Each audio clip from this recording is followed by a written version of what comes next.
একটা লাই সাত্তাপের খাল্লাত, এই খাল্লাত যে জায়গায় বসে ওই জায়গার ওই ভিতরের চিন্নাটুকু ফাইটা গেছে গা, ভিতরের পেঁয়াজটাকে ওই ফাইটা গেছে আর কি।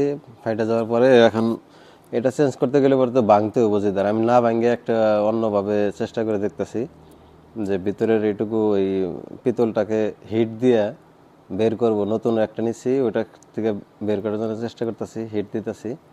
হিট দেওয়ার পরে এটা বের হলে পরে ওইখানে আবার লাগাই দেওয়ার চেষ্টা করব। তো এটা একটা প্যাচ সিস্টেম, এটা আর একটা প্যাচ লেভেল লাগিয়ে নিলাম, টান দিতেছি, দেখি বের হয় কিনা। এই তো বের হয়ে গেছে অলরেডি। তো এইটাই ওই ভিতরেরটা যেটা আছে পুরাতন, যেটা ফাইটা গেছে, ওইটা এইভাবে হিট দিয়ে বের করে এই নতুনটা লাগাই দেওয়ার জন্য চেষ্টা করতেছি আর কি। তাহলে আর এই যে ওনার ওই সিরামিক্স ভাঙা লাগলো না। তো দেখা যাক কি হয়।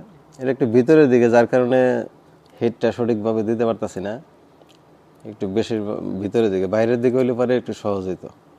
তো তারপর চেষ্টা করতেছি, দেখি হিট দিয়ে ওটা বের করতে পারি কিনা। ভিতরের ওই পেঁয়াজটুকু বের করতে পারলে এই নতুনটার পেঁয়াজ শুধু লাগাই দিব, তাহলে আর ওনার ভাঙ্গিয়া কোনো কিছু ওই পাইপ টাইপ জয়েন্ট টয়েন্ট দেওয়ার লাগলো না। তো একটু বেশি টাইম হিট দিয়ে রাখতেছি, যে দেখি যেখানে 1 মিনিটের ভিতরে হয়ে যায় 4-5 মিনিটের ভিতর মতো আমি দিয়ে রাখতেছি, যে কোনোভাবে ভিতরেরটুকু বের করতে পারি কিনা। তো কয়েকবারে হিট দিয়ে এভাবে চেষ্টা করলাম। তো টান দেওয়ার পরে মোটামুটি একটু নড়াচড়া হয়, কিন্তু বের হয়ে আসে না, ভিতরেরটুকু হিট ভালোভাবে হইতেছিল না, যার কারণে এটা বের করতে পারতেছি না। তো তারপরে চেষ্টা করতেছি ভিতরের দিকে, যাতে হিটটা পুরোটা হিট হইলে পরে তখন টান দিলে বেরিয়ে আসবো, যেভাবে এই নতুন এটা বের করলাম। তো তারপরে ওটাতে ভিতরে থাকার কারণে হিটটা কোনোভাবেই সঠিকভাবে হইতেছে না। মানে বাইরেরটুকু মোটামুটি হিট হয়েছে, কিন্তু ভিতরের অংশটুকু নরম হয়ে যাচ্ছে না, হিট দিতে পারতেছি না। তো এভাবে চেষ্টা করে যখন দেখতেছি যে পারতেছি না কোনোভাবেই, তারপরেও চেষ্টা চালিয়ে যেতেছি, যে দেখি কোনোভাবে বের করতে পারি কিনা, তাহলে আমার জন্য একটু সহজ হইতো।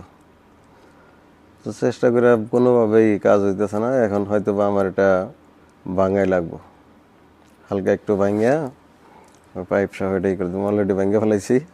মালিকের সাথে কথা বললাম যে দেখ, এটা না ভাঙলে পরে কোনোভাবেই হবে না। পরে বললো ঠিক আছে, এটা সুন্দর করে গ্যান্ডিং মেশিন দিয়ে কাটছি।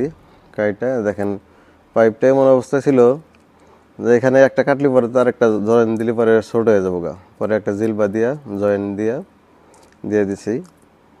দেখতে হালকা একটু উঁচু উঁচু লাগতেছে, যেটা আমি করছি। তো সর্বনিম্ন যেটুকু পাইপ না খাওয়ালেই হবে না, সেভাবে আমি এটা জয়েন দিছি। দেওয়ার পরে এখন এটা সাদ্দাটা লাগাই দিয়ে পানি ছাইড়া দিয়ে টেস্ট করতেছি যে কোনোভাবে লিক টিক আছে নাকি।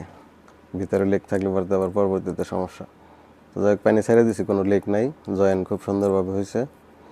এখন এটুকুর ভিতরে হালকা একটু সিমেন্ট দিয়া দেখি এরকম কোনো টাইলস পাওয়া গেলে এটার মাপে কাইটা লাগিয়ে দিতে হবে। তো ধন্যবাদ সবাইকে।